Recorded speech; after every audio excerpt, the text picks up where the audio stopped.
Warm welcome to today's session.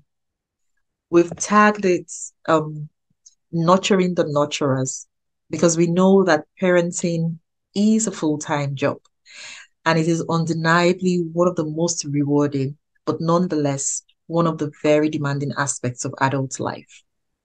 Now, from the moment a child is born, parents and guardians are entrusted with very complex responsibilities, challenges, decision making, emotions regarding their children's well being. And very often we find that children take center stage, their needs take over. And at various stages of the child's development, parents are faced with lots of demands, including sleepless nights, constant vigilance, various demands of daily caregiving. We know that this ultimately requires significant investments of physical, emotional, but also mental energy. And sometimes we find parents compromising their own personal well-being. And this is complicated by the various challenges parents face outside of the home as well. So this could be public health pandemics.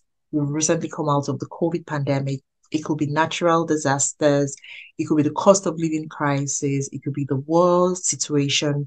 It could be climate change. There's so many other external stressors that parents have to deal with and which compound the stress of parenting and indeed the stress of adult life. Now, even in the UK, we found that research conducted by Action for Children, it was published in 2021, showed as much as 82% of parents having at least one warning sign of parental burnout due to the COVID-19 pandemic.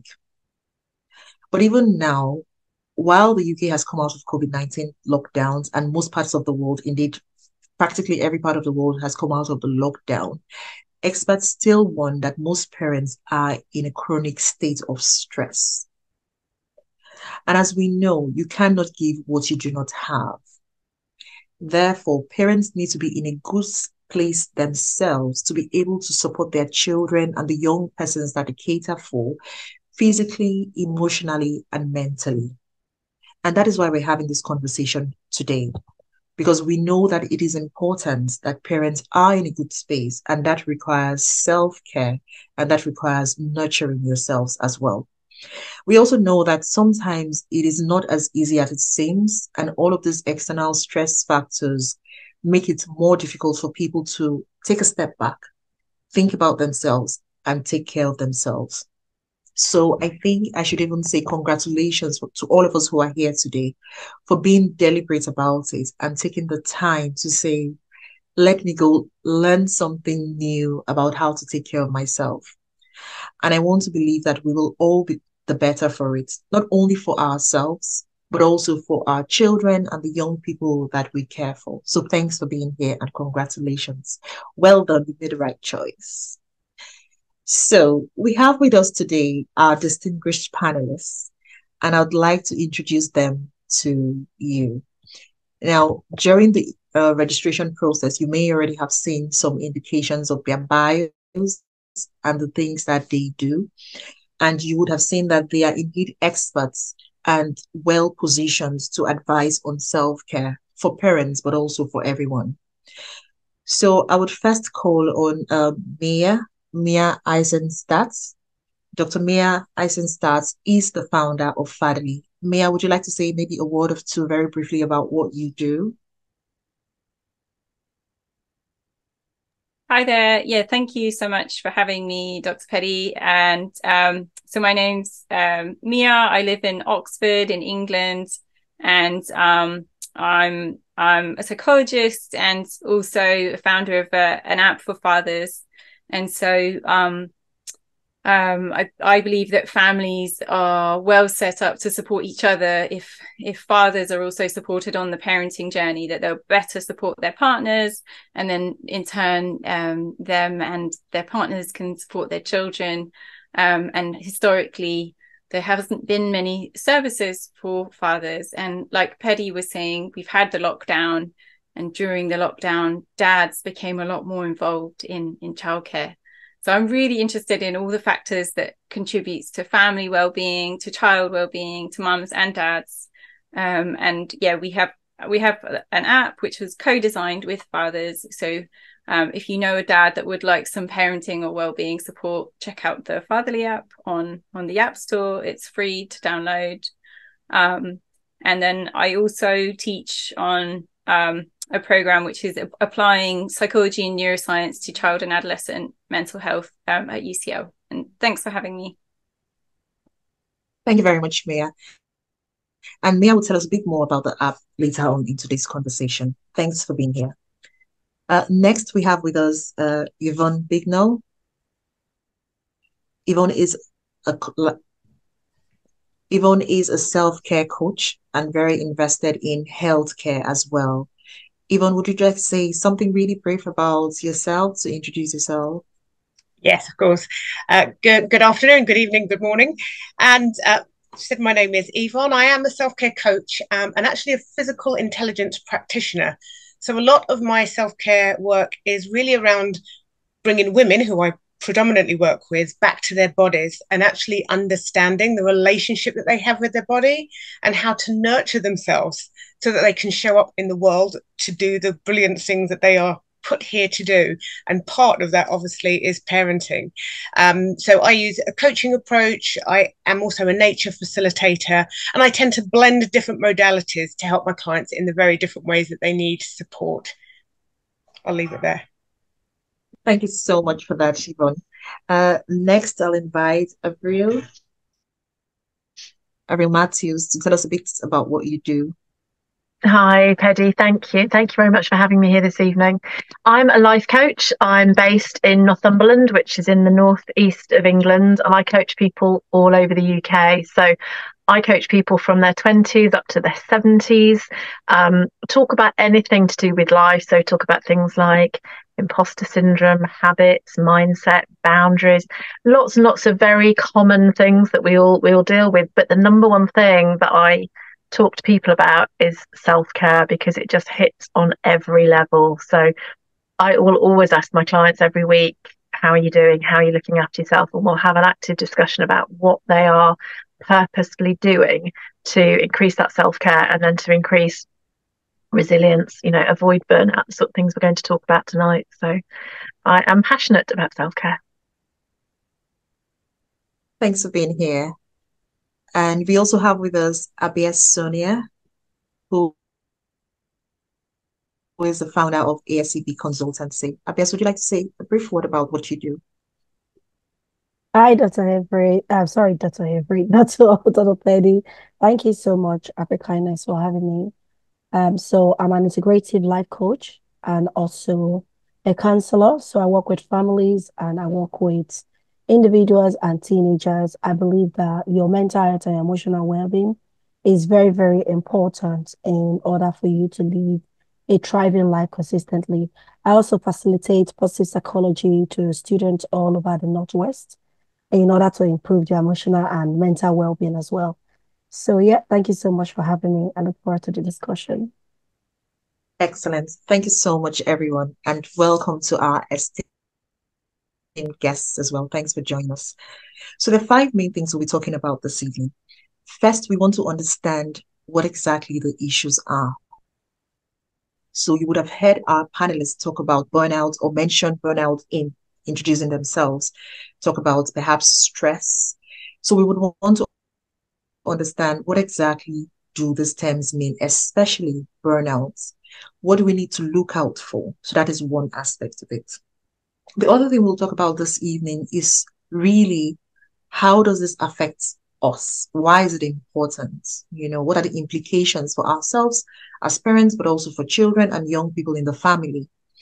And we will then talk about some of the ways in which perhaps mothers or women would experience burnout differently from men.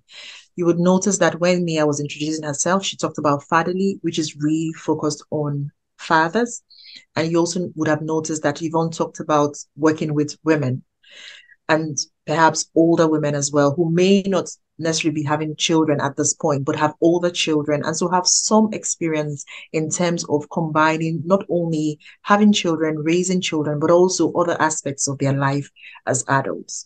So we would like to hear some of the differences that may be experienced by, fathers, mothers, because I'm sure as part of our audience today, we have both fathers and mothers. So it will be useful to understand what the differences may be, but also how they could better cope with whatever situations they're faced with that pose a threat to their well-being and that could be a source of burnout. Building on that, we will then try to understand what are some of the reasons for which we may think that we're going through burnout, but we may not seek help. Because sometimes the issue isn't so much that people don't know. Sometimes people know that something isn't quite right, but they don't get the help that they need. So what are some of the inhibitors to getting care, and how can these be overcome? And finally, we will then ask our panelists to share with us some practical strategies or tools or resources that they have, which we can utilize to address burnout. And on the AfriKindness Parents webpage, we're also going to be hosting the resources there so that even after the session, you can go back to that page and explore the resources and utilize them for your benefits. So to kickstart the conversation, we will really be looking into what exactly burnout means and what some of the early signs and triggers are that we should be aware of. And for this, I would go to Avril to ask, what does it mean when we say there is burnout for a parent, or indeed for anyone? Thank you. So burnout is a phrase that historically came from the 1970s and was talked about in terms of workplace only. The World Health Organization still says that burnout is not a medical condition, it's an occupational phenomenon. But I think there is much debate and discussion nowadays about the fact that burnout there's a huge amount of lifestyle triggers and stressors that add up to burnout. It's not just in the workplace anymore. To me, burnout is a state of physical, mental and emotional exhaustion when you don't have any internal reserves with which to carry on and to function fully. And I think a misconception I often hear is that people think burnout is caused by one thing, one big thing. And I think it's not. I think it's caused by lots of little things, lots of little decisions, lots of little happenings that in the time are manageable. They might feel uncomfortable, but you can do them.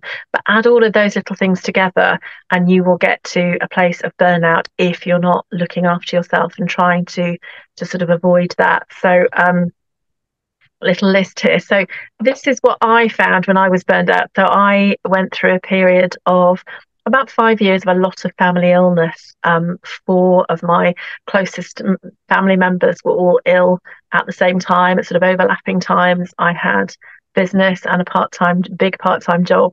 And I was just trying to do it all. And I was functioning, but I was a wreck. I was a functioning wreck. I was burned out, but I kept going for an awfully long time. So some of the symptoms I had of burnout were that I was just tired all the time. I was completely drained, didn't have any energy or any optimism almost. I was just really sort of flatlining. I felt quite detached. I felt quite alone in what was going on. I would procrastinate. I could procrastinate as a gold medal sport. I just felt overwhelmed by everything that was going on, but I did carry on. As I say, I carried on for a long time, and I was burned out. So it's really important, I think, to know what's right for you. What feels good, what doesn't feel good, and to know when you are in a place that you perhaps never been before. As Paddy says, something might not feel quite right, but identifying what that is important as early as possible so that you can do something about it, really. Thank you so much for that, Avril. Abias, I think it's a good time to also ask you, because you very often speak about the experience of burnout. So from your experience, what are some of the things you could add to the conversation around what burnout is and what some of the early signs could be that we should be aware of? Okay. I think Avery laid a good foundation for it, because it's definitely when your mental, your emotional, and your physical well-being is drained that you have no reserve anymore. So we are at a point where you feel like we all go through stress daily, but when it becomes chronic, but your capacity to manage it is no longer there, is exhausted, you are going to be feeling burnout. And you did ask what are some of the signs. The thing about burnout is that it creeps on you. It's very quiet. It just creeps on you. You carry on being stressed. You're like, oh yeah, it's part of the day because you are doing the same routine that you normally do. There's nothing different. It's just gradually. Or however, if you do not manage yourself properly, before you know it, you are exhausted. You have nothing to give. So in my own case was that a chronic headache. I was having headache. I always have a bottle of water with me. I will have one here right now. I always have a bottle of water with me. And I thought, okay, fine. Maybe it's because I was on the screen a lot and, I was not sleeping long enough. I just thought about that and I was not drinking enough water. So I started drinking water often. I would go to work with bottles of waters in my fruits and everything, but the headache was just not going. And another thing, I become really easily irritated. I'm a very playful person. I play like a teenager, like a child.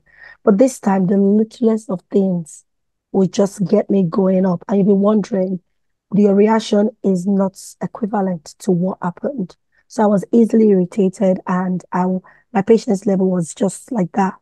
And another thing again, the things that I found, I was numb to emotions. So even though when I react and the other person is like, what happened? I'm like, can you see it? I don't understand how you feel. It was just me. I just know that I was irritated. That's all. So the emotional intelligence was not there. And some other things that I find interesting, I felt like I was so focused on things about not fun anymore, but just more like targets, trying to meet target at work. So in my own case, it was three things: my lifestyle, my what they call it now, my workplace was very, very result driven. Then my lifestyle and my personality. I'm a perfectionist. I was a perfectionist, I should say. So all of these things, I just found out that it was not helping me. And another thing, in terms of relationship, intimacy, I was easily put off. It has a lasting, that having that hug or that touch, being around people. I don't want it. I just want my own space. I felt like people were overcrowding me. And I felt isolated as well, even though I'm in the midst of people, in the midst of family, I just felt isolated and finding a feeling unfulfilled, as if you are lonely, but you're not really lonely. So there were loads of signs, and my eyes were constantly red. So I would just have bloodshot in my eyes, like I'm trying to, just different things. So it was the physical side of things, the emotional side of things, and the mental side of things, where I can easily forget things. I go into a room to pick something and I forget. So the emotional, the physical, and the mental sides were all over the place. So that's what I experienced. I'll yield my mic back to you, Dr. Petty. No, thank you so much because you've said a lot in terms of the signs based on the experiences you had. And I think it's quite interesting, just coming from both yourself and Avril, the points you've made, that very often it's not one thing. Very often it is different things just building on each other and it just creeps on slowly. So sometimes we don't even realize. And I think from my own perspective, I'm just thinking the role that we all have to play in noticing when someone else is going through this, because it might be difficult for the one who's experiencing it to know. But it is possible, perhaps, appears that someone would have looked at you and been like, oh, but she's usually not like that. What's going on? Something is off here. So there is that element as well in terms of supporting each other and noticing when someone who you care for is different, something's changed, and trying to explore what that is and perhaps get them the support that's needed. But I think it's a good time to ask Mia as well if she would want to say one or two things around, burnout, the early signs, triggers as well. I mean, yeah, it was just to add, I guess, I think what was really interesting about Abias is that you went through that process, didn't you? It was sort of quite a lot of stages, and sort of the middle stage is this period of chronic stress, a bit like Avril was saying, these tiny things that just contribute gradually, and you just get more and more stressed. And it is healthy for us to experience some stress. So we talk about like good stress and bad stress, and our bodies are designed to deal with stress. We need stress to be able to perform, to be able to speak at a conference, to be able to kind of meet a deadline. But the thing is that when we have that stress permanently every day, the cortisol in our bodies, the stress hormone, is just raised all the time. So instead of it just being like raised for a little while and then going back to normal, and then you calm and you're relaxed and you're enjoying life again, it's just permanently up, and your body it physically adjusts to always having a high level of stress. And that's when you start to get the physical symptoms as well, the exhaustion, the depression, getting health issues. It's sort of like grinding down your system's ability to cope at a physiological level. So I just think it's really interesting. The other thing is that when you're in that later stage of burnout, because you have the symptoms of exhaustion, of depression, of stress, of sadness, I think for a lot of people it's really hard to tell if they actually have burnout, or are they just sad, or are they just depressed, or they just hate their life, right? Or is there just too many responsibilities? I think for a lot of parents can be really hard to know, do I have burnout? There's some of us, we speak a lot about it and we're really familiar in some organizations, but it isn't as common a thing as, say, a cold or COVID, or things that we all really know the symptoms of now. It's still something where it's a little bit like of a fuzzy, difficult thing to get our head around. So I think, like, just as you were saying, like if you know a parent or a friend where suddenly they seem really depressed, or they seem irritable all the time, or they seem like they don't care, or their work is like pointless, that's when it's worth thinking, oh, well, it could be depression, or it could be burnout, they could just need a holiday, or actually it could be something quite serious. So I think there's definitely like a role for us to look out for each other, and it's so helpful to share experiences of burnout, because I think that's the only way that society can really learn what burnout is. And I think as women, we're probably a bit better about talking about burnout than men. I think for men, it's maybe even harder to talk about burnout, but it is changing. So, and definitely events like this are really helpful as well. So that's lots of cause for optimism. Excellent. Thank you so much, Mia. Yvonne, would you like to say something about this as well, based on your experience as a self-care coach? What I would add, and actually Dr. Mia kind of covered it, what I was thinking about is really that understanding. So from a physical intelligence perspective, it's all about knowing when your stress levels are like on a constant. So it's just that constant. And it does start, somebody mentioned about it's a little creepy. It's a little creepy thing, right? And it's these layers of different things that are happening that aren't getting dealt with in the moment. So they start to stack up. And as they stack up, then the feelings of stress become, kind of more profound, more full on. And then, of course, that then leads you into the exhaustion, lack of energy, the mood swings, and all of those things that we've already heard about. So I won't hang on to those too much, but it is understanding that burnout is not something that happens overnight. It is progressive.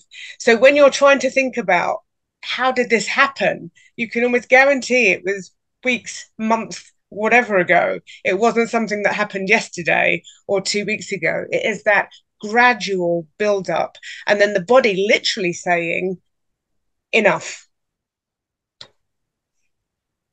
I'll leave it there. Thank you so much for that. Yes, no, Dr. Peddy, yes. please, can I just quickly add something? And what I want to add to it is that when we say it creeps up on you, especially when your intention is good. In my own case, the times that I experienced it, my intentions were really good. I really wanted to achieve certain things, whether career-wise, whether personally. As a result of it, I was so focused on achieving those things that the signs and the warnings kind of bypass you, because you are so focused on achieving that goal. You are so focused on achieving that thing. So sometimes it's not always because of a toxic work environment, so the bad things, but sometimes it can also be as a result of your good intention. You want to achieve something so bad. they are so focused on it, like Yvonne said, it becomes gradually, but you take your eyes off those signs that your body is giving you. I just thought I'll put that there so that you don't always think that, oh, it's only when I'm doing something, when something is toxic, because it might be something you enjoy so much, so that you be aware of it. It might be that goal that you so desperately want to achieve. And as a result of that, you miss all the warning signs when those things are showing up in your body. I'll drop my mic. Thank you so much for that, Abiyat. And I think that's really key, so that when we think about burnout, we're not only thinking about the negative aspects of our lives or the stress we're going through, but also sometimes it is just in the things that we take pleasure in.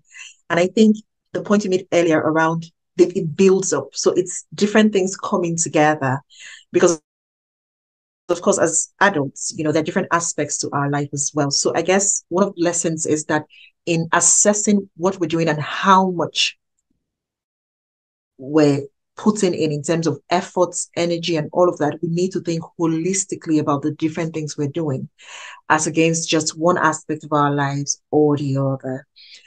So thank you very much. I think the next thing we would now explore is in relation to the impacts of burnout, because it does sound like something that is prevalent. I mean, based on the evidence out there, the statistics, but also based on the experiences and anecdotal evidence as well. It does sound like something that is quite prevalent.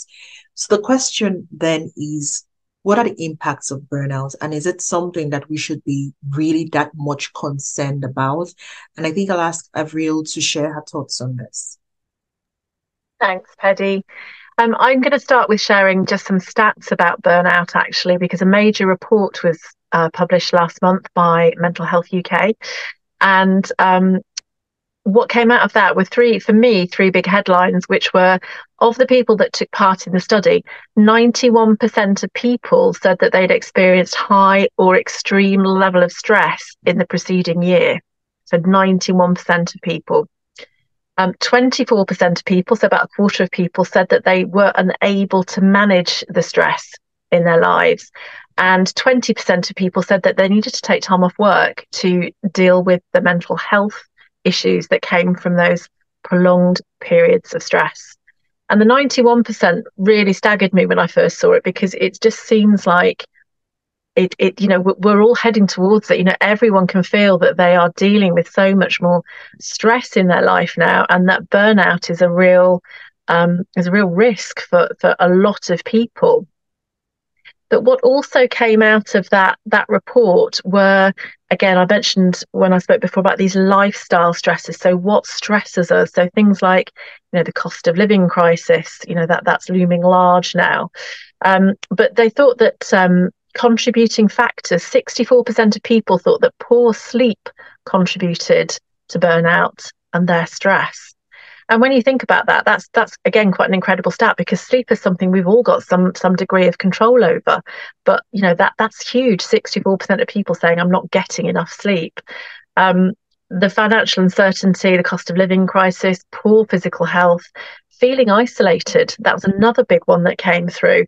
And obviously we've gone through the lockdown years, so that's probably what's really caused some people to question that aspect of how feeling isolated is affecting them. And another big one was that caring responsibilities, if you've got caring responsibilities for someone else, that also hugely contributes to burnout. So whether that's a child or an older person.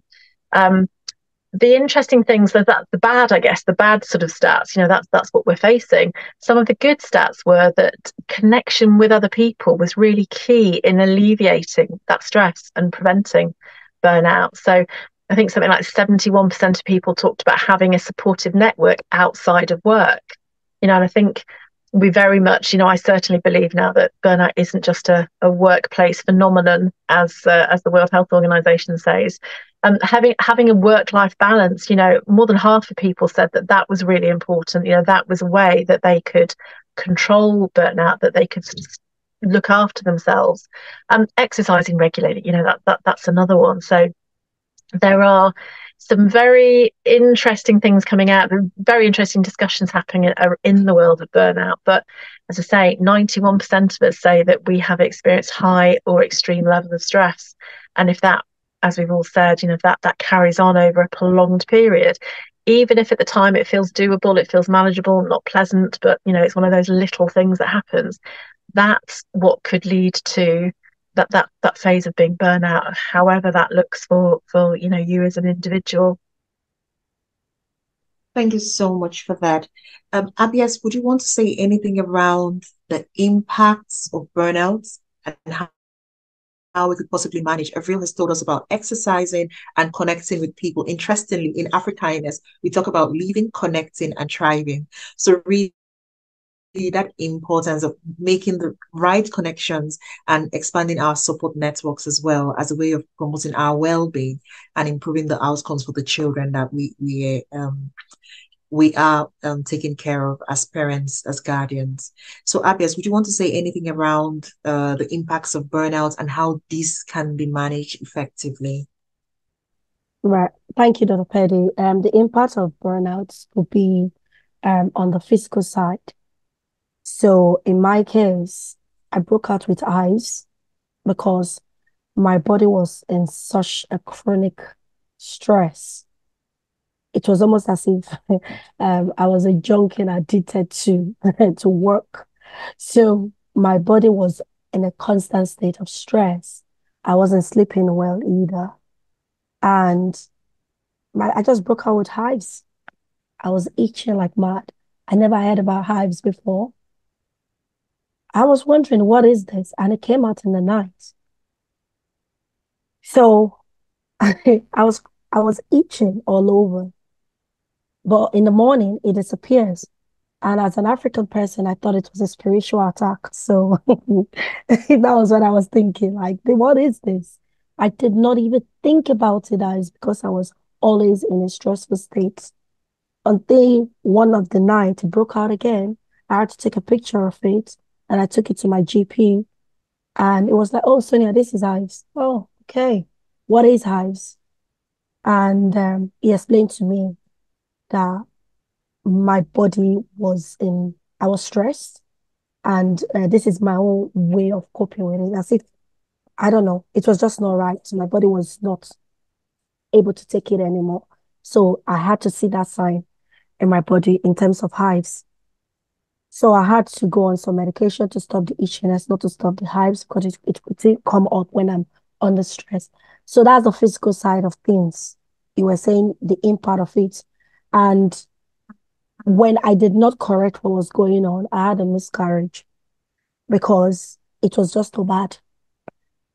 I know that there are other causes to miscarriage, but when you're in that constant state where you're not resting enough, and everybody know that pregnancy takes a lot on you, and then your body cannot cope anymore. Your body has to find a way to manage a state where your well-being, as in you survive. So that was what happened to me. I had the miscarriage, and that was a wake-up call because at first I thought it was my job. So I left my career and I went on my own. But the impact of being in a constant state of stress has become part of me, that even though I became my own boss, I was still not able to get out of it, to get out of that state. So I'm saying this because for people out there that think it's only work related, but just realize that when you become in a constant state, a chronic state, it becomes a habit of putting that pressure in yourself. Even when you leave your work, you find that it has become a lifestyle. So you may have to evaluate that. If not, the impact lingers on. So it's not just knowing the impact alone, it's knowing the source. Identify the source of your burnout. If it's work related, then do something about it. If it's in terms of your personality and your habits, then you need to do something about it. So I had to then find the source of it in order for me to be able to manage the impact. So in my case, it was a physical one, like I said before, the mental and everything. But the way to manage it was I had to start doing some research, and I realized that we are talking about rest. We throw the word rest around, but actually there are different types of rest that our body needs. which is why I tell people going on holiday may not be what your body needs because the time is stress and packing to that holiday. You go there, you don't need, you are doing so many activities. Is you might as well just stay in your house. So we have the mental rest, we have the physical rest, we have the emotional rest, we have the creative rest, the social rest, we have the spiritual rest, and we have the sensory rest. So there are about 7 different types of rest. You need to be able to be so self-aware to be able to understand the type of rest that your body needs. You may just need a social rest, where the one Avery was talking about, where you have that social connection with people, you interact with people, and that alone will help to rest your body from all every other high intensive things that you're involved in. But another thing again, you might just need sensory rest. We all know there are loads of things going on now with the social media, with the audio and everything, different types of noise around us. And then we are perceiving different types of smells and everything. So there are different type of things that our senses sometimes, our sensory, our 5 senses is overwhelmed sometimes. So you need to know the kind of rest. Maybe you just need to disconnect from the social media, disconnect from anything, TV, radio, and just be in a state of rest where you are mindful of your environment, you're mindful of your thoughts, you're mindful of things, you're mindful of things that trigger your senses. I had to dive deep and just know the type of rest that my body needs at a particular time. There are other time my body just need creative rest. Then I have to find things that I can do creatively that will help to calm me down. So it's a matter of going into that state of knowing yourself more and just knowing what you need. Even though we need the emotional rest as well, there are some people you just be in their midst and they trigger you so badly, you find yourself so anxious while in that gathering. So maybe you need something that will help you to manage that so that you are not in a constant state of rest every time. So is the main thing is I had to discover the type of rest that my body need at a time. And instead of looking for a fix, a cure when I face stress, I had to adopt it in a holistic way that it becomes a lifestyle for me, that I don't have to wait until my cup is dry, but I have to always find a way to refill my cup through the different type by exploring different type of rest and also knowing my capacity as a person and managing my time better and also delegating. That is what I did. I used to think that if I don't do things by myself, nobody else can do it. So I'm sorry for going on a little bit long. It's something I'm passionate about, but I just have to do that to know myself. So the first thing is self-awareness and knowing what you need, what your body needs. At the time, that's what I did, and it helped me a lot. So I'll yield my mic here now. No, thank you. Thank you very much for that. And I think it's quite interesting to see that there's no one size fits all, but it is important for us to explore various opportunities and ways of addressing or managing the impacts of burnout. So we may not always be able to avoid burnout from happening. We've now talked about some of the early signs, triggers we might need to be aware of in order to protect ourselves from it. But in the event that we experience burnout and we start to see the signs, then there are strategies we can employ as well. So thanks to our panelists for exploring some of the strategies with us based on their experiences as well. Please feel free to use the Q&A function. If you have any questions, please type in your questions so that the panelists can address this as well as we go along in today's conversation. I think at this point, it's a good time to explore the ways in which burnout comes through for mothers and fathers, because we're talking about parents. But again, like I mentioned, this conversation is valid for anyone and everyone. So do men experience burnouts differently? Or do fathers experience burnout differently? Is it any different for mothers or for women? And this is down to the conversations around gender roles and how society expects, or the expectations that society has of men and women, which, as we know, is very often different. Depending on where we are, you will find that the expectations are different, the caring responsibilities are different. So are these things that have any implications at all for burnout? And I think I'd like to start by calling on Yvonne to please share her thoughts with us on this. Thank you. So certainly, in terms of the conversations that I've had with the women that I work with, and actually some of my women friends, we have kind of, what is it about us as women?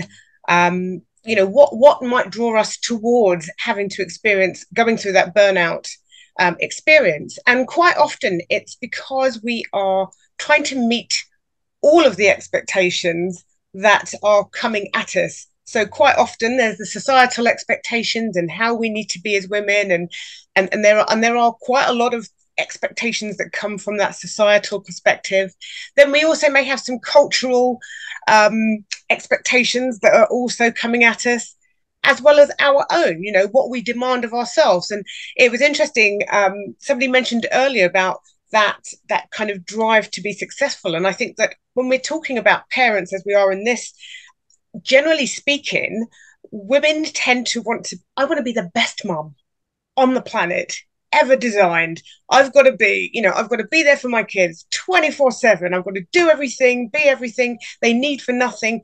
There is that real drive that just keeps them with their foot on the pedal. And I do believe that women do take that role. I'm not going to say that men don't take the role seriously, but women take it like full on, because I've got to be this wonderful shining star in every way. Plus, society is telling me anyway that that's how I should be. And if I'm not, then I'm a failure. And the minute we start thinking about failure, or we go down the route of comparisons, we immediately feel less than. So we just put our foot harder on the pedal. So I do feel that women apply some, I believe, some self-pressure on themselves. There is some self-pressure coming in. Then there are all these external pressures that come in.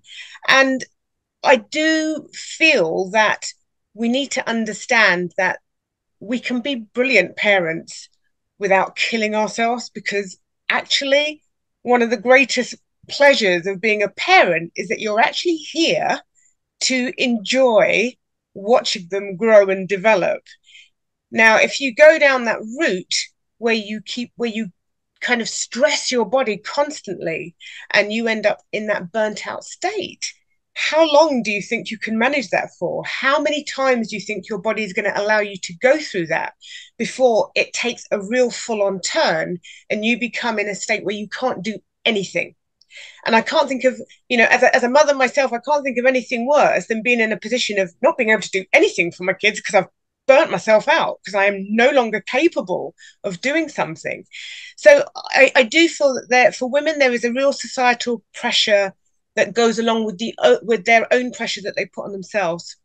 And I know Dr. Mia will speak to the men, the fathers, but I think men have another set of pressures. They're just different, So I think for the male pressures, a lot of it is driven by provision. You just got to show up, be a man up, which is a term I dislike to the ends of the earth. But that's the demand that they then have. And of course, that then has another set of impacts, especially on mental well-being. So I feel like nobody's better off. There's just a lot of pressure coming in on the different genders when it comes to parental burnout. Thank you so much for that, Yvonne. Mia, I have to come to you. What do you think? Yeah, so first of all, I would agree with everything Yvonne said, and I can't speak for men or fathers. I can only really share obviously I'm not a man, I'm not a dad, but I can share the conversations I've had with dads, and we have a lot of dads come to the app who are struggling with overwhelm. And I think the other thing that's sort of interesting to think about is that single parents, whether they're a mum or a dad, they basically have everything. They have to do the job, they have to do the childcare. They also want to maybe, go to the gym or see friends, or, you know, have their own sort of well-being practices as well, which we also know we need in order to be healthy and well. And it's there, people can't manage to do all those things effectively. It's like the demand on the modern human is a bit too much. And I think single parents particularly feel that, whether it's a single dad or a single mum. So single dads actually have, they die much earlier than the rest of us. And then single mums or then married dads, they're also at increased risk of addiction, alcoholism, and you know, other types of addiction, and cardiac, sort of cardiovascular issues.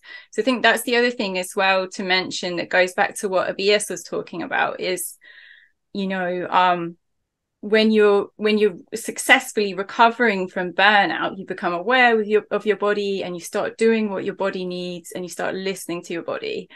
But then there's the other direction as well, where you think, oh, I have to do all these things, otherwise I'm not a good parent, I'm going to lose my job, you know, I'll lose my friends if I don't go and see them.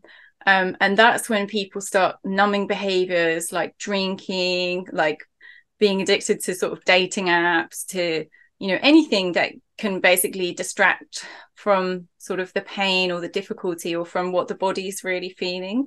So I think that's sort of part of the picture as well, is when we don't have ways to kind of listen to our body and get help, and take, like Abias was saying, like take that rest, or, you know, or if we have inflammation, start like changing our diet and changing sleep patterns and exercise. If we don't have the opportunity to do that, that's when people start going down kind of difficult roads of kind of drinking too much, or drug taking, or smoking, or like not being at home, or just actually like pushing away some of their parental responsibilities.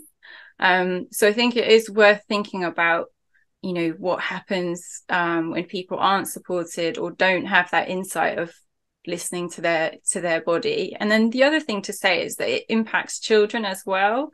So there was a study published last year where dads who were really stressed when their baby was 2 months old, then it increased the likelihood their child would have a behavioral or an emotional issue at 2 years old. So I think in the past we knew that if mum was unwell, the baby was likely to, maybe it might have a negative knock-on effect on the child. But now we actually know that when fathers are unwell, it can actually reduce the mental health of their child. So, you know, if you said to new parents, your child is less likely to have a behavioral issue or some kind of emotional problem when they're a toddler, if we give you support for your stress and burnout now, you know, I think most parents would want to choose that, whether they're a dad or a mum, because we all want our children to be as healthy and have the best sort of opportunities for life as possible. So it's really new, like understanding that dads can have a really negative, if their mental health isn't good, they can have a negative impact not only on their partner but also on their child. And I think we know that a bit for mothers, but it's less known for dads.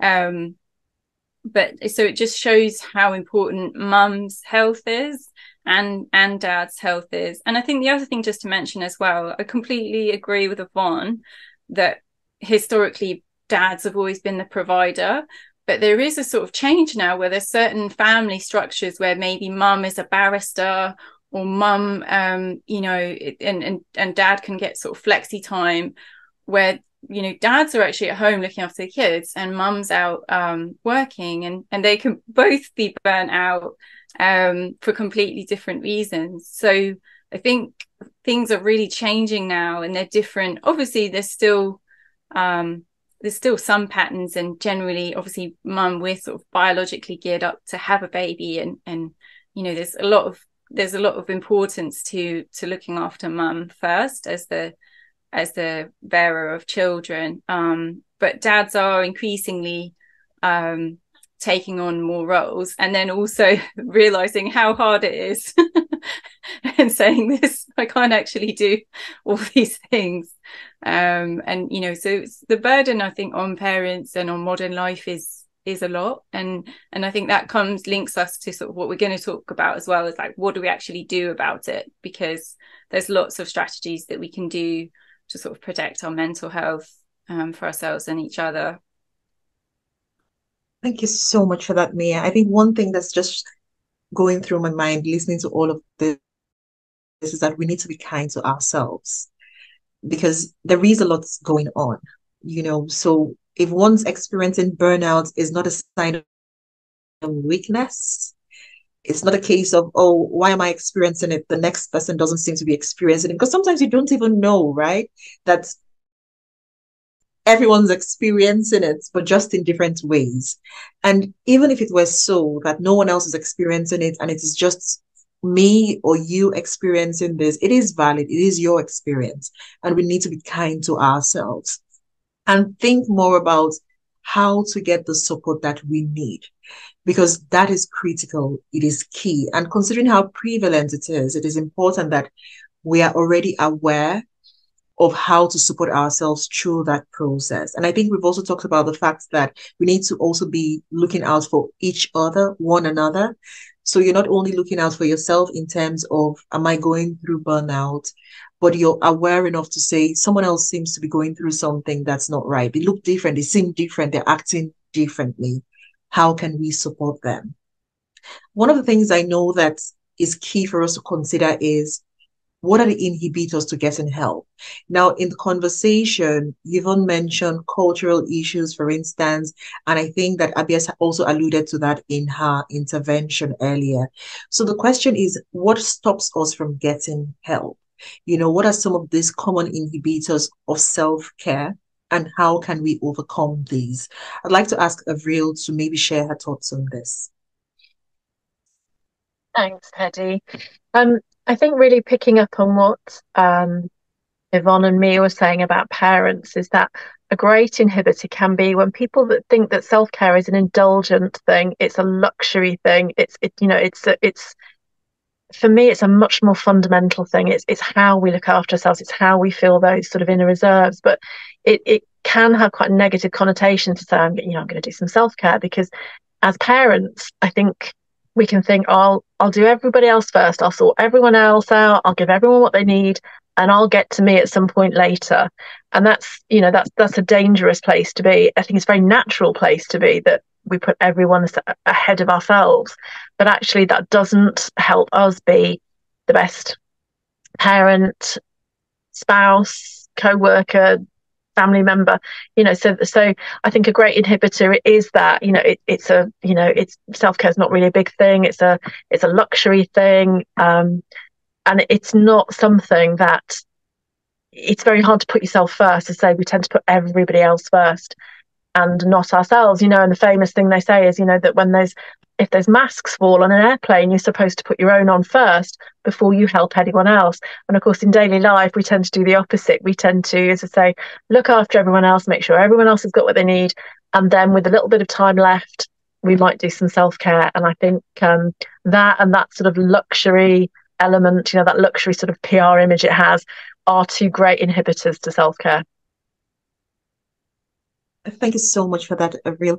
And I think at this point, we can now begin to explore some of the strategies that are effective for promoting self-care and for preventing or managing burnout. I'll call on Avril, not Avril now, for Mia to start. So Mia, one of the things I wanted to explore is perhaps even this idea that there are inhibitors. So what are some of the inhibitors, and what are some of the practical strategies which you can share, especially using the Fatherly app, for instance, in relation to managing burnout and promoting self-care for parents? So I think, it's different for different people. And I would agree with what Avril said about those inhibitors. I think other ones include shame and stigma. Sometimes it can feel embarrassing to admit that it's, life is actually tough. I feel like there's a sort of Instagram culture that places a pressure for everything to be sort of amazing and perfect all the time. And of course it's not. Real life isn't like that. There's ups and there's downs, and it can be very hard for people to admit that they're having a difficult time, or to admit that they're having difficulties coping. So I think, so we've mentioned some of them as well. And I think like listening to your body is key. I think getting help and then talking to others is key. So we have quite a few fathers on the Fatherly app that just sort of open up and say what's going on for them. And I think because it's sort of a safe space where everyone can say what they want, and it's their neighbor isn't there, the boss isn't there, the best friend isn't there, there's that kind of freedom to just say what they need to say. So I think being free from judgment is another one. But another thing that you mentioned, Dr. Petty, and just sort of adding to that, is self-kindness and self-compassion. So being able to sort of treat yourself like you would a best friend or someone you really admire. And we wouldn't necessarily recommend to our best friend or someone that we really admire that they put themselves like last. Do everything, do work, do children, do pets, do cleaning, do gym, do friends, care for family, and then yourself last, right? We wouldn't suggest that to anyone that we thought we would want them to do well, because it's just not possible. But I think many of us, especially like the others were saying, if you have that drive, if you're really sort of trying to do something very successful, like write a book or create a new program or whatever it is, you go into that kind of high performance mode. And so one thing to do is also schedule time for self-care. And self-care looks different for everyone. And like Avril was saying, sometimes people, and I think men think about this as well, in the old sort of concept of self-care was, having your toenails painted while you've got a kind of cucumber eye mask and wearing a robe. And that might be for some people, and I personally love being pampered, but self-care could also be going for a run, it could be going for a walk, it could be journaling, it could be spending time in nature, going to the park, having a coffee at your favorite cafe, calling your mom. There's so many, and it just depends on you. If you're someone who finds talking to your mother stressful, then that's something you might want to do as part of your life, but it's not necessarily your self-care strategy. So when you're doing your self-care strategy, you want to feel like, oh, I'm really enjoying this and I feel at peace, my mind isn't racing, I feel calm, there's space to kind of actually process the emotions of what's going on in my life. So for me, like mindfulness meditation is a big part of my self-care, but it's not for everyone, so it's I think everyone probably can go on their own personal journey and of what they find is helpful. And it'd be really nice to actually share on this panel, and maybe in the chat, what we all find helpful for self-care as well. Thank you so much for that, Mia. And this is an open invitation to everyone. Please use the chat function to share what you find helpful for self-care for yourselves. What works for you? What have you tried out? Or what are you even curious about and exploring in a bit more detail as a way of promoting self-care for yourself and perhaps for those around you as well. Thanks, Mia. Yvonne, would you like to share your thoughts on some of the common inhibitors of self-care among adults, parents, moms, women, and how parents can be supported to overcome these and take care of themselves based on the experiences you've had? Yeah, definitely. There are just so many things that could be the block. But I think what I have seen and heard the most of, time definitely comes probably top of the list that I hear. Just haven't got the time because the schedule is already filled with 2 million other things that are for everybody else, that external satisfaction. Support. So sometimes it's, I want to be able to do something, but I've got no support. I haven't got a support network. And that's a huge challenge. Actually being able to have somebody to help whilst you go and take some of that time, meaningful time for yourself. And I think also, I want to say sometimes it's the lack of communication. And what I mean by that is you can sometimes think, right, I have boundaries, I've got some boundaries. But the reality is, if you haven't communicated those boundaries, you may as well not have them. Because if nobody else knows what your boundaries are, guess what? They're going to be constantly pushing them and pressing into them and leaning into them. So I think in terms of time, I always say it's always about using the time that you can and choose bite-sized activities. Self-care is not a timed thing. So you don't have to have an hour. You don't have to have half a day. You don't have to go to the spa. It's like, I've got 5 minutes. What can I do for myself with those 5 minutes that will help to replenish and refill my cup? Bite-sized activities all the way. And I encourage a lot of my clients who have their own businesses, and whilst they have older children, but still they've got a lot going on. It's just like, book your 5 minute slots in first. Everything else can work around your 5 minute slots. That's the better way to do it, because then you know that you're getting what you need to do all the things that you want and need to do. In terms of support, I'm all about community. I have an online community called Permission to Thrive. And it's about finding, I think you mentioned the word, Dr. Petty, earlier, finding your tribe. Where can I be with people, even if they can't help me in a practical sense, be there, but where I can at least release some of this tension and this craziness that's going on inside of me? I can have those conversations, and Dr. Mia was saying about the fatherly, where people can go, men can go and just open up and be honest. And that in and of itself can reduce the level of stress in the body. So knowing that that's really important. And then communicating, for me, we have to communicate with each other.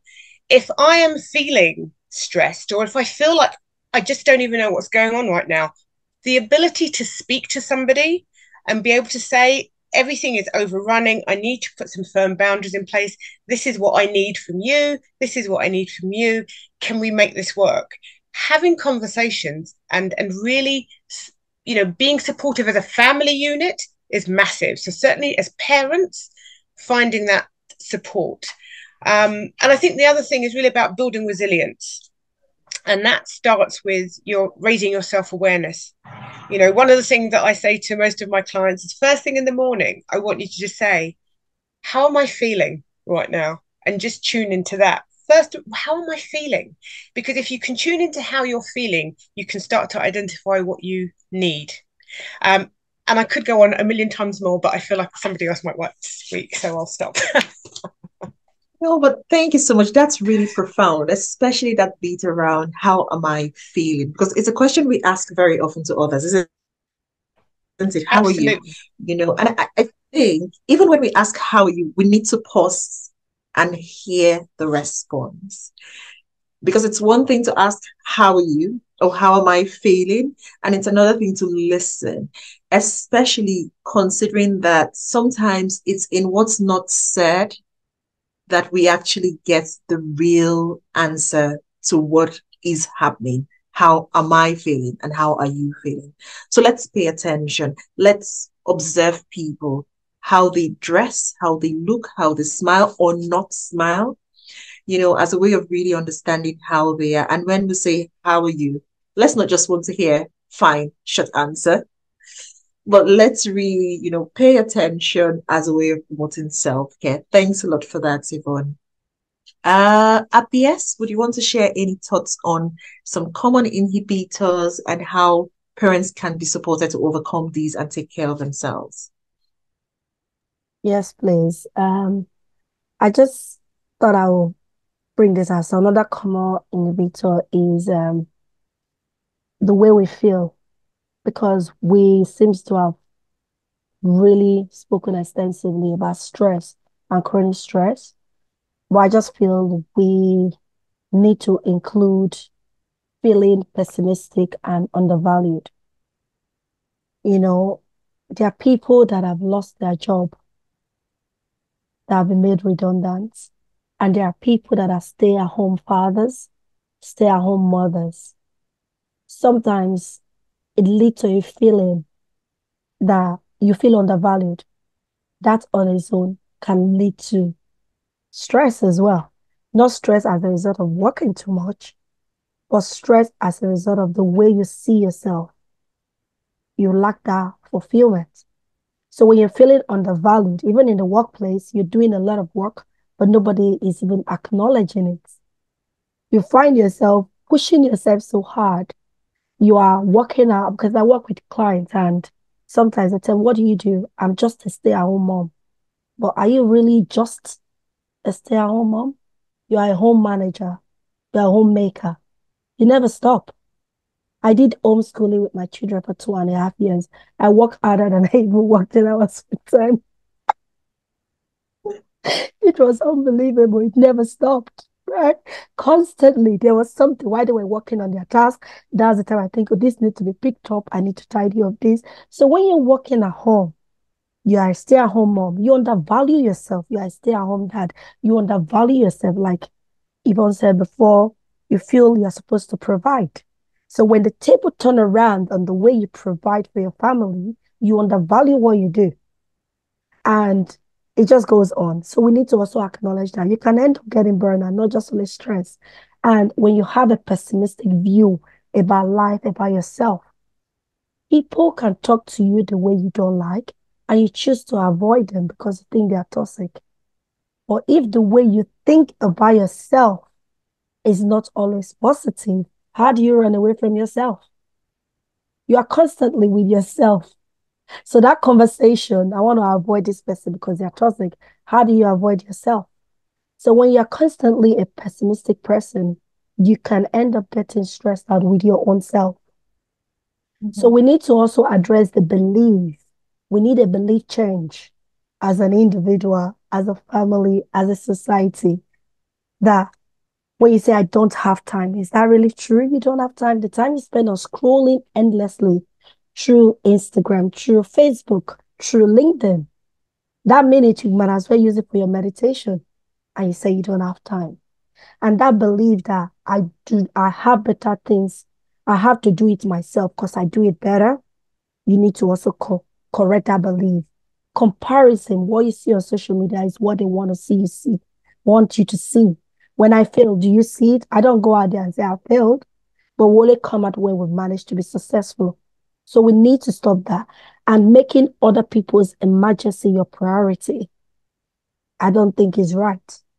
Because people bring things last minute to you, and as a business person especially, and then you take it on as your priority, you're going to end up stressing yourself out, not wanting to delegate. So I would say delegate is very, very important. And if in the process the person cannot do it as good as you are, hey, it's a good time for you to teach the person and just let the person know how to do it better. So learn to delegate, allow people make mistake. That's the best way you learn.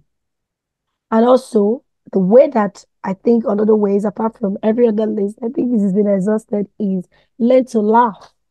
Laughing is so good. Learn to laugh. Spend time with people that make you laugh like a child. You know those belly laughter that is so infectious that other people will just join you. Learn to spend time with people that make you laugh. I do this tapping because I'm into emotional freedom techniques where I just tap on my meridian point to move the energy around. Because I find out that when you're in a constant state of fright, free, or freeze, your amygdala is always in a very anxious state. So when I tap on this state, I talk to myself on while tapping on my meridian point. It calms me down. It makes me yawn. It just makes me get myself back. Um, Another thing is music. Dance to music. Just have a good dance and laugh some more. Doing some working out to clear the head. Sometimes when you're walking, you just realize that that fresh air make you think about things that are overwhelming you, make you to see different perspectives. The Yeah. mindfulness is another big one of mine. I'm very, very mindful of the conversation that I have with myself. I'm very, very mindful of that because whatever you think about will affect the way you feel, and then it will affect your actions. So be very mindful, and I'm mindful of people around me. You said before, looking at people, I'm so good at picking people's voice, I know when you're not fine because I'm very mindful of my surroundings and people around me. So sometimes instead of asking people how you feel, we could just say, go direct to it. Your voice sound a bit low. Is everything okay? They're likely to open up because they know you're paying attention. But when you just add, how are you? It's very generic. People are likely to say, I'm fine. Yeah. So paying that good attention to like your face is a bit dull today. Is everything okay? They are likely to open up because they know you really want to know, not because you're asking in a generic way. So meditating on is crucial. I'm very spiritual. My spirituality grounds me. So I meditate on not just reading, if you're a Christian, Muslim, whatever you are, but one thing I know, draw strength from your spirituality. Because sometimes when you lose hope, it can be very exhausting. So my spirituality keeps me grounded and it gives me hope that there is nothing that cannot be solved. So I think, and a good massage as well. And and reflecting. It's very good at the end of each day to reflect on your day. It will help you Yeah. to be emotionally intelligent. Because sometimes when you don't reflect on things, you don't know how to be better for the next day. And your only competition is yourself. So reflect. It helps a lot. That's all I have to add to it. No, thank you. Thank you so much for that. Yes. I mean, just listening to all of you, two things came to my mind. One is this, I think someone mentioned undervaluing yourself. You know, when you feel undervalued, you feel you're not contributing enough. I think that in itself could really be a key inhibitor because if someone feels they haven't made a contribution, chances are that they will wonder, why do they deserve to be taken care of, right? So, in a sense, that just not valuing the contributions you're making, not respecting oneself can be a real stumbling block because it's almost like, why do I have to invest in myself when I haven't given? So we have to be sure that we're not minimizing the things we're doing because we're all doing so much. We always have to remind ourselves of that. The other thing I was thinking about was this idea of working from home. Now, sometimes people forget that working from home is working nonetheless, right? If you were working at the office, you will be focusing on just the emails, the meetings, all of that. And it will be a full day's job, isn't it? So I think we also have to remember not to try to combine working from home with homework, right? Because there's a reason it is work and it is home. So we need to remember, and I know that the lines are blurred, getting more and more blurred these days because people work from home, but we just have to pace ourselves and be careful not to take on too much. So those two things just struck me in listening to all of you. So thank you so much. And I think we are now coming to the end of the conversations for this evening. I see that we have a question in the Q&A. Thank you for that question. Perhaps we take that question and then we go back to round up with the different things your organizations are doing in relation to supporting parents dealing with burnout. So the question is, and thank you for the participant who sent in that question, how do you discuss the need for support from partners who don't believe in burnout? So who would like to go with this one? How do you discuss the need for support from partners who do not believe in burnout? Shall I have a go and then others can add? Yes, Mia. So yeah, it'd be interesting to know the gender of the partners. But so I would focus on how you feel rather than the sort of classification of burnout, right? So if you feel really tired, if you feel like you can't cope, if you feel like you're losing hope or you're feeling really cynical, I would sort of share those feelings with your partner. Every partnership is different and some partners do function quite well without a lot of communication, but what we know is that most relationships need good communication to work. And so I guess if you can reassure your partner, if you're not in the habit of having those kind of conversations, if you can reassure your partner that it's the equal partnership, in that you're interested in how they feel and how their work affects them and how the other factors in their life affects them, and you want them to be healthy and well, and then you can sort of explain to them what's going on in your life that's stopping you from being healthy and well. And really, any rational person should want their partner to be healthy and well. And I think sometimes we just have to make things like really simple. The other thing is like to think about where you're having the conversation. If like you're busy doing multiple things and you're trying to have this sort of delicate conversation, that might not be the best time. So try and, maybe say, look, hey, I'd really like to have a chat with you about what it's like, how things, what it's like for me in our relationship, or what it's like for me in our life right now. But try and choose a time, where maybe you go for a walk, or you go to a coffee shop where you can just have that quality time together, because I'm sure your partner will want that quality time with you. But also be aware that your partner might be burnt out as well, and they may also not be that knowledgeable about burnout. And that's okay. And just to try and speak in terms of feelings, like I feel when this happens. So then you can kind of have kind of a really simple but focused conversation about how it affects you in your daily life.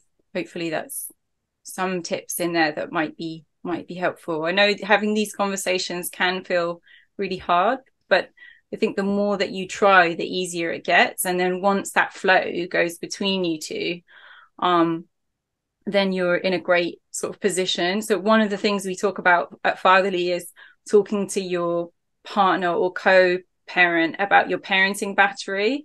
So if you sort of come home from work and your parenting battery's on a 2, it's not the best time to take your kids to the park. And it might be the time where you say to your partner, can you take the kids to the park? Because I'm just flat out, I'm exhausted. Versus, and equally you can ask your partner, oh, Saturday, what's your parenting battery at? Because mine's sort of at an 8 right now, which is obviously a great time for you to take your kids to hockey or whatever it is, or to go see relatives or whatever it is, so that you're trying to sort of dance with your partner, you're trying to be in flow with them, so that when they're energized, they can bring their best self to the parenting, and vice versa. When you're in a good place, you're then showing up for your kids, rather than running on empty, as as can happen if we're not kind of communicating with our partners about how we feel. Thank you very much, Maya. And just because we're coming towards the end of the discussion, would you also like to just share briefly about the Fatherly app and the ways in which you could also provide support to parents through that? So in terms of the practical strategies and how that works. Yeah, absolutely. So we have the app, which is kind of a peer community for dads to share. But we also have coaches with, so you can find us on the App Store, on Google Play, and on the website, which is fatherly.com, fatherly with an I. And we also have coaches and therapists. So, and that's actually available to, we set it up originally for fathers, but it's available to mothers as well. So we've been supporting a range of mothers, single parents, kind of manage some of the difficulties in their life and try to get sort of the most out of their lives and enjoy their life, live their life to the full, and be able to sort of show up to their children, bring their best self, but also kind of achieve their own personal and well-being goals. So, if that's something of interest to you, feel free to book a session with any of our coaches. And equally, if you're a father, you're welcome to use the app, or a stepdad, or a father figure. I'd love to set up Motherly as well, but I think it will take a few more years. Thank you very much for that. And Yvonne, I think this is a good time to also ask you, first, you could speak to the question around how can you have a conversation with a partner who's not really keyed in on issues of self-care, but also what you offer in terms of providing support for parents, practical strategies that parents can assess within the UK to get help for burnouts, but generally to promote self-care. Yeah. So I think in terms of the partner, I think, as Dr. Mia said, these are what I always class as the uncomfortable conversations. But uncomfortable, nevertheless, they need to be had. But I think it's really important not to take the approach of, well, I know what burnout is, and therefore you need to understand, because that's never going to win hearts and minds. But actually being able to speak from that space of, this is what I've been experiencing, and the signs and the symptoms direct to burnout. But even if we take the burnout name out of it, this is where I'm at. This is what's going on with me. And I really would appreciate your support, your input. Have you ever been there? So it's just, for me, it's just engaging and trying to get some conversation flowing without the other person feeling either you're talking about something completely outside of their sphere and therefore they have nothing to contribute to it, or that you're trying to pin them down for something very specific. It's just this need, to me, it's this need to have conversations about things that truly matter. And the reality is your health, both in the relationship, truly matters. And perhaps it's even about saying to your partner, when you're not feeling at your best, what does that feel like to you? And what would you need from me in that situation? And then being able to say the same, and actually for me, it feels like this, and this is what I would need from you. Because ultimately, I don't think anybody wants themselves or their partner to burn out. This is not a goal. It's not something that we're aiming towards. It's something that we actually want to protect ourselves from. So you have to talk. I don't think there's not a shortcut to it. It's just being willing to have the conversation, but without making the other person feel kind of pinned down. In terms of my work, as I mentioned before, my speciality, my love, my passion is all around self-care. I work predominantly with midlife women, and really it's interesting because somebody did say to me recently, why midlife women? Because surely they've got it all together. Well, if only that was the case. And it's not. It is not the case. And for me, one of the reasons why I work with midlife women, apart from the fact that I am one, is that I believe that we have a responsibility as midlife women to role model what it looks like to self-care, so that we can encourage the generations coming up behind, so that they not only see it happening, but they know that it's okay. It's actually okay for me to have time. I know this because my mum does it. I see it because my grandmother does it. Whatever that is, that they actually are seeing it unfold, and that it's not this dirty little secret that they'll try and fit in, but no one should know about it. We want to encourage men and women to self-care. It is essential. And something that Avril mentioned earlier about the perception of self-care, which I think is important. And I always say self-care it's not a buzzword. For me, it's a fundamental element of healthcare. It is the time and the energy and the effort that we put into looking after ourselves outside of any medical care, and preferably before any medical care. And so my community is all, we have some really deep and meaningful conversations about what I call the nature all approach, which is all about working on ourselves and reconnecting with ourselves from the inside out. So the inner connection, our spiritual connection, understanding the functioning and the working of the body. So, we talk about things like cortisol and endorphins and those sorts of things. And then how that comes out, through our thoughts, through our behaviors, and the physical things that we do to ensure that we are looking after ourselves and that we are strong and vital and thriving to look after the people that we love and we care about, because ultimately that, I believe, is what we truly want to do. Indeed. Thank you so much for that, Yvonne. That's really, really enlightening. Just to mention that we have a webinar survey, a post-webinar survey, which we would invite everyone to please take part in. So it's a very short survey. We got questions. We would like to hear your feedback on this webinar, but also we want to know how best to provide support to the parents who are joining us, who have joined us today. But also, if you're watching this afterwards, post-event, that's absolutely fine. All you need to do is click on the QR code that shows up on the screen, scan it. And once you scan it, it leads you to the survey as well. If you're joining us on Zoom, at the end of this meeting, you will also get the link to the survey. But please, we have now the QR code on the screen. If you could just scan that and provide a feedback, that would be really helpful to us. But thanks, Yvonne. And we do have information about Yvonne's website as well, where you can get more details around the things she's mentioned in terms of the services and the community and the kinds of resources and conversations that are offered there. The other thing we will be doing is that our panelists will share with us some resources, which we will also host on the parents' webpage for Afrikindness, so that you can also link through the Afrikindness page to their pages as well. So you're in for a treat. There's a lot out there which we would love to share with you. To carry on the conversation, I would now like to ask Avril to please share your thoughts on the issue of communication with partners, but also the kinds of practical strategies that parents could access through the work that you do. Thank you, Paddy. My first thought when that question came in about having a partner who doesn't believe in burnout is that there's actually that partner will probably know what burnout is and know what it looks like, but it isn't calling it that, it's calling it something else, or maybe is ignoring it even. So, as some of my colleagues have said, I think it's pick your moment. Pick your moment when you're going to talk about that issue. Don't expect them to understand what burnout is for you. Just explain where you are, what you need, and ask them for help. Ask for what you need in a non sort of accusatory way, in as calm a way as possible, is to say, look, this is what is happening for me.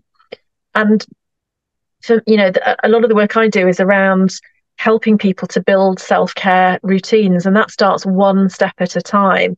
And one gentle step, self-care should be something that you want to do and something that's easy to do, because if you don't really want to do it and it's not easy, odds are it's not going to become a habit. And that's what we really want to do, is to build this habit of good self-care. So whether that's, building a morning routine, an evening routine, whether that is about exercise, sitting in a chair, being quiet for 5 minutes, journaling, mindfulness.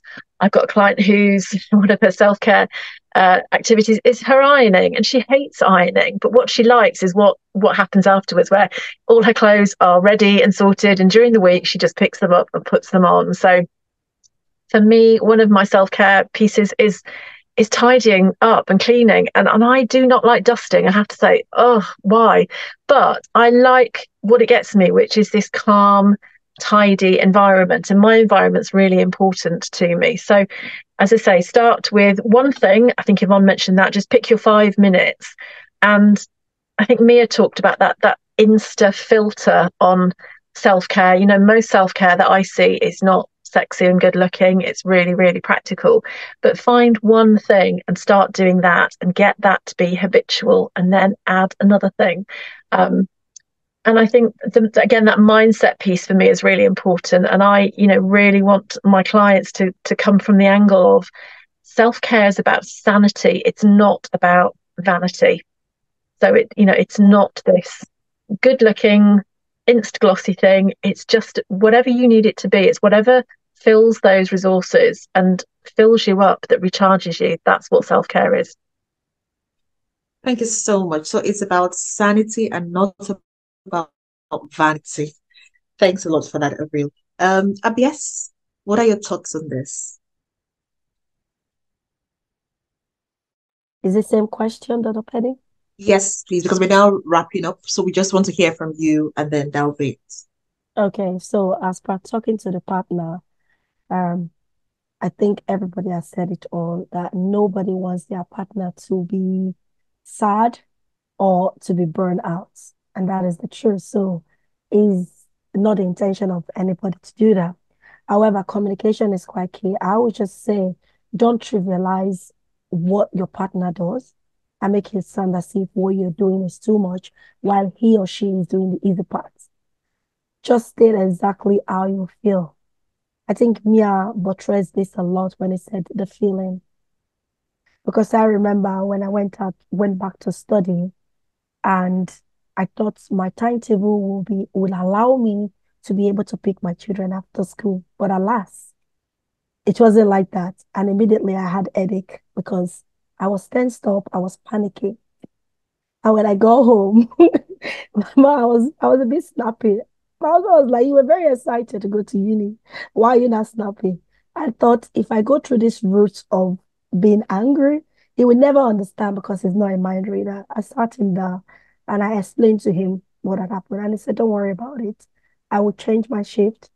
And then on this day, you just have the Wednesdays to yourself. I will make it up." So that communication was very, very important. Is one thing is what are you saying? Does he understand it? So communicate effectively. I think it was even that said at the right time. Communicate at the right time with a language that he understand, where he will not feel judged, where he will not feel like you are trivialized what he's doing, and the benefit for the family. And also maybe perhaps just analyze what you will do and find the time that will suit all of you, where you'll be able to help one another. That's what family is about, helping one another. Nobody is an island. So that's what I would say, effectively communicate at the right time, with the right tool, with the right body language, without judging or trivializing. So what was the other Thank you question so much. again? So the second bit is just in wrapping up some kind of practical strategies that parents could utilize Okay. to promote their self-care and well-being. Oh, okay. So please celebrate yourself. I realize that parents, we don't often celebrate ourselves enough. We don't reward ourselves. We achieve one thing, we are on to the next. You are dropping, you're picking, you're doing everything. If you survive one week as a parent, celebrate yourself. Celebrate yourself, give yourself a pat on the back and tell yourself, well done. Right? So just acknowledge your efforts, acknowledge the things that you're doing. To me, that is self-care.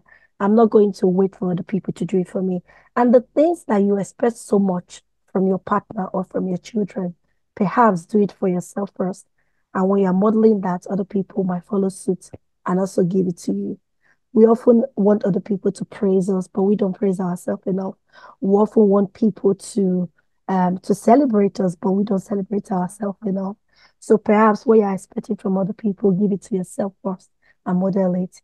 And there was something else I was going to say. I think I've forgotten about it. Be mindful of the way you think is so important. If you undervalue yourself or you are saying bad things to yourself, comparing yourself, you cannot run away from yourself. So please be mindful of your thoughts, your thought process, and please no assumptions as well. Because when you assume a lot, sometimes you assume other people will understand that you've been working a lot. So when your partner comes, they'll be able to help you. They are in their own world. I think someone said maybe your partner is also experiencing burnouts and you expect them to think what you're thinking. They wouldn't know. So no assumptions. Speak out what you want to say in a polite way and in a way that people will understand. Communicate to understand, not just to respond as well, is very, very important because I often notice that that alone can also drain you. I think that is my one piece. Please don't wait until the signs are starting. Do it every day. It's not the length of mindfulness. It's not the length of meditation. It's 5 minutes, even if it's 5 minutes every day. Even if it's 2 minutes, that silence is better than 1 hour once a week. The consistency is very important. Yeah. Very, very important. So yeah, Thank I you. will leave that Thank there. you. Thank you so much for all Oh, the wonderful sorry, I didn't strategies say what which I do. I didn't say what ASAP does. I'm so sorry about that.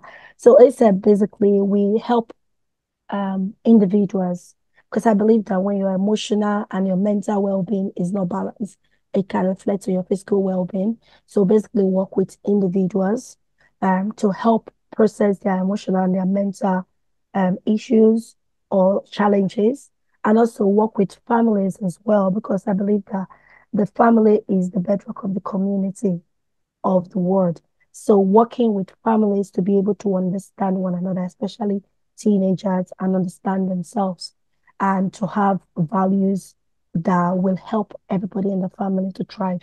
So basically that's what we do in ASAP and trainings as well for organizations. So thank you so much, Africaness. Thank you, Dr. Petty. You've been an excellent host today. Oh, thank you. Thank you very much. I mean, I think I'd like to share what I do.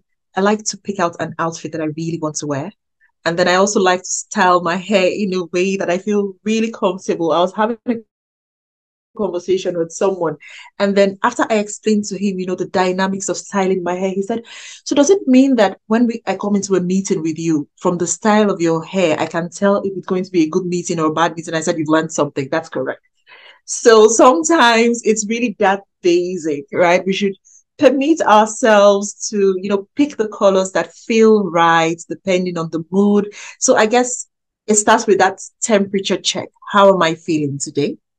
And then in response to that, for me, it's what am I going to wear?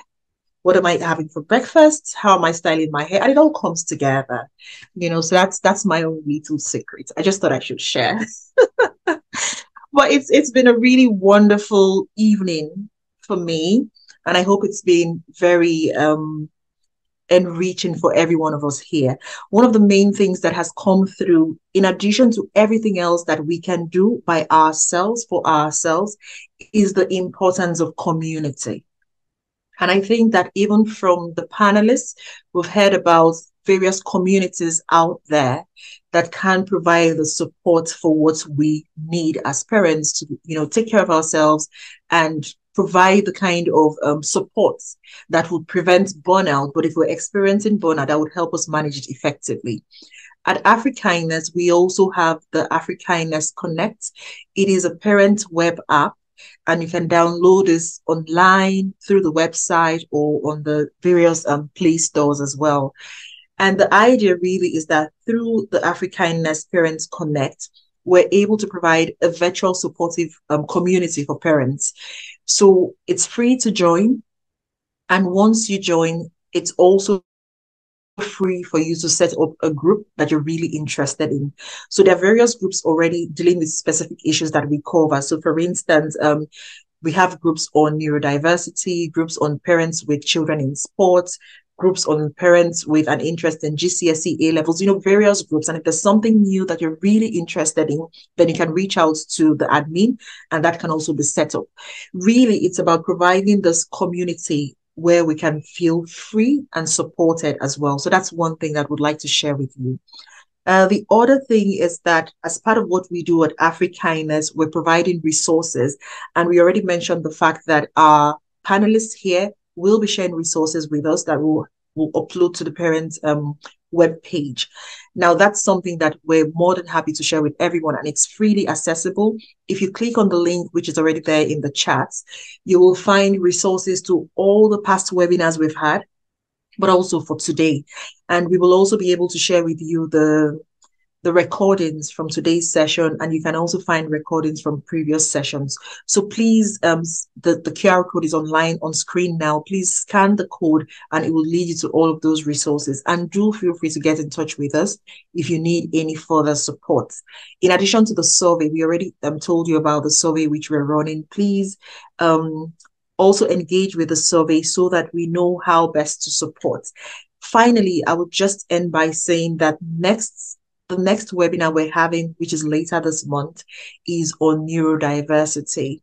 And we're going to have with us experts, but also parents who will be sharing their own lived experiences of supporting children with neurodiversity. So we would invite you to please join us again for that session and engage with us. Let us continue this process of unlearning, relearning, and empowering ourselves as parents who can provide the support that children need to be the best that they can be, but also as parents who are equipped to be the best that we can be for ourselves, but also for the society. So with this, I would say thank you very much to everyone, and please follow us on our social media handles.